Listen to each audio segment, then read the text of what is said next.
আমার হাতে এটা হচ্ছে 4 গ্যাং সুইচ। এই ধরনের গ্যাং সুইচগুলো কানেকশন করতে গেলে অনেকের একটু বিভ্রান্তিতে পড়তে হয়, বিশেষ করে কোন টার্মিনালে কোন কানেকশনটা দিতে হবে সেজন্য। তো এই ভিডিওতে আমি 1 গ্যাং থেকে শুরু করে 4 গ্যাং সুইচ কীভাবে কানেকশন করবেন সেটা দেখাবো। তো চলুন শুরু করা যাক।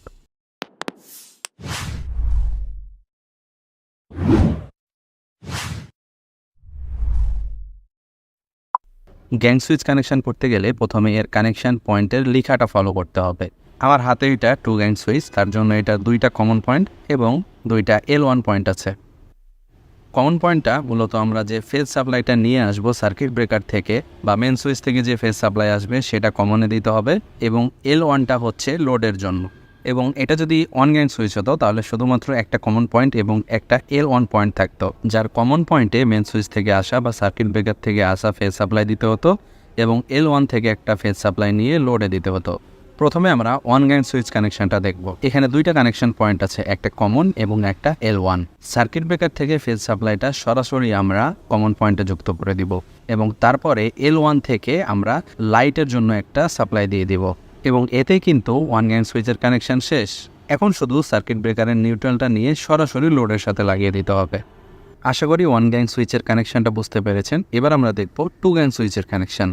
এখানে একটা 2 গ্যাং সুইচ নিয়ে নিয়েছি এবং নিউট্রাল কানেকশনটা আগে থেকে দেওয়া আছে, কারণ নিউট্রাল কানেকশনটা 1 গ্যাংয়ের মতোই হবে। আমরা শুধু ফেজ কানেকশনটা দেখব। যেহেতু এটা 2 গ্যাং সুইচ তাই এটা 2টা কমন পয়েন্ট থাকবে এবং ফেজ সাপ্লাইটা নিয়ে এসে 2টা কমন পয়েন্টেই এভাবে যুক্ত করে দেব। তারপর একটা L1 থেকে লাইটে লাগিয়ে দিব এবং ধরে নিলাম আরেকটি লোড হিসেবে ফ্যান ব্যবহার করতে হবে। ফ্যানের জন্য আরেকটা L1 থেকে সরাসরি ফ্যানে লাগিয়ে দিব এবং ফ্যানের নিউট্রালটা ওই রুমের যে কোনো একটা জায়গা থেকে, যেখান থেকে সহজ বা কাছে হবে, অথবা আপনি সুইচ বোর্ডের মধ্যে নিয়ে এসে সেখান থেকে একটা লাইটে এবং সেখান থেকে আরেকটা ফ্যানে দিয়ে দিবেন। 2 গ্যাং সুইচের কানেকশন শেষ। এবার হচ্ছে 3 গ্যাং সুইচ। 3 গ্যাং সুইচের কমন পয়েন্ট থাকবে 3টা এবং L1 পয়েন্ট থাকবে 3টা। আমি এখানে 3 গ্যাং সুইচ নিয়ে নিয়েছি এবং নিউট্রাল কানেকশন লাইট এবং ফ্যানেরটা দেওয়া আছে, যেহেতু নিউট্রাল কানেকশন সেম হবে তাই। তো আমরা শুধু ফেজ কানেকশনটা দিব এবং 3 নম্বর লোডের নিউট্রাল কানেকশনটা দেব। যেহেতু 3 গ্যাং সুইচের কমন পয়েন্ট 3টা, ফেজ সাপ্লাই নিয়ে এসে 3টাতেই দিতে হবে। তো ঠিক এইভাবে আমরা শর্ট করে কানেকশন 3টা দিয়ে দিব। তারপরে আমরা একটা ফেজ সাপ্লাই L1 থেকে, যে কোনো L1 থেকে একটা লোডে লাইটে দিব। তারপরে হচ্ছে আমাদের ফ্যান আছে, আরেকটা L1 থেকে একটা ফ্যানে দিয়ে দিব এবং ধরে নিলাম 3 নাম্বার লোড হিসেবে আমরা এখানে LED লাইট ইউজ করব এবং আরেকটা L1 থেকে সেই LED লাইটে আমরা ফেজ সাপ্লাই দিয়ে দিব। এবার হচ্ছে নিউট্রাল। ফ্যান এবং লাইটের জন্য যে কমন পয়েন্টটা আছে এক জায়গা থেকে শর্ট করে 2টা লোডে দিয়েছি, একইভাবে সেখান থেকে নিউট্রাল নিয়ে আমরা এই LED লাইটেই দিয়ে দিব। তাহলে আমাদের 3 গ্যাং সুইচের কানেকশানও কমপ্লিট। 4 gang switch.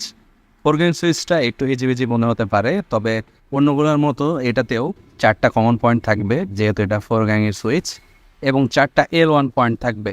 এখানে এইটা এইটা এইটা এবং এইটা হচ্ছে কমন পয়েন্ট, এবং 1 2 3 4 এই 4টা হচ্ছে L1 পয়েন্ট। একইভাবে আগের 3টা লোডের আমি নিউট্রাল কানেকশন রেখে দিয়েছি, এখানে ফেজ কানেকশন এবং 4 নম্বর লোডের নিউট্রাল কানেকশনটা দেখব। তো ফেজ কানেকশন কমন 4টাতেই দিতে হবে, এইভাবে একটা ফেজ নিয়ে এসে 4টাতেই কানেকশন করে দিতে হবে এবং তারপরে একটা L1 থেকে দিয়ে দিব আমরা LED লাইটে, এবং তারপরে আরেকটা L1 থেকে দিয়ে দিব আমরা ফ্যানে, তারপরে আরেকটা L1 থেকে দিয়ে দিব আমরা আমাদের পূর্বের যে লাইটটা ইউজ করেছিলাম সেই লাইটে, এবং আরেকটা লোড হিসেবে যদি আমরা একটা জিরো লাইট বা ডিম লাইট ইউজ করতে চাই তাহলে L1 থেকে সেই লাইটে আরেকটা পাওয়ার দিয়ে দেব এবং সেই লাইটের জন্য বাকি থাকবে নিউট্রাল। তো আমরা যে একটা কমন পয়েন্ট করেছিলাম সেখান থেকে সব নিউট্রালগুলো দিচ্ছিলাম, ওইখান থেকে একটা নিউট্রাল এনে এই লাইটে দিয়ে দেবো। তাহলে এই 4 গ্যাং সুইচের কানেকশানও কমপ্লিট। তো বন্ধুরা, কেমন লাগলো ভিডিওটি? যদি ভালো লাগে, যদি বুঝতে পারেন, তাহলে অবশ্যই লাইক, শেয়ার এবং সাবস্ক্রাইব করবেন, এবং যদি কোনো কনফিউশন থাকে, আরও কিছু জানতে চান, অবশ্যই কমেন্টের মাধ্যমে জানাবেন।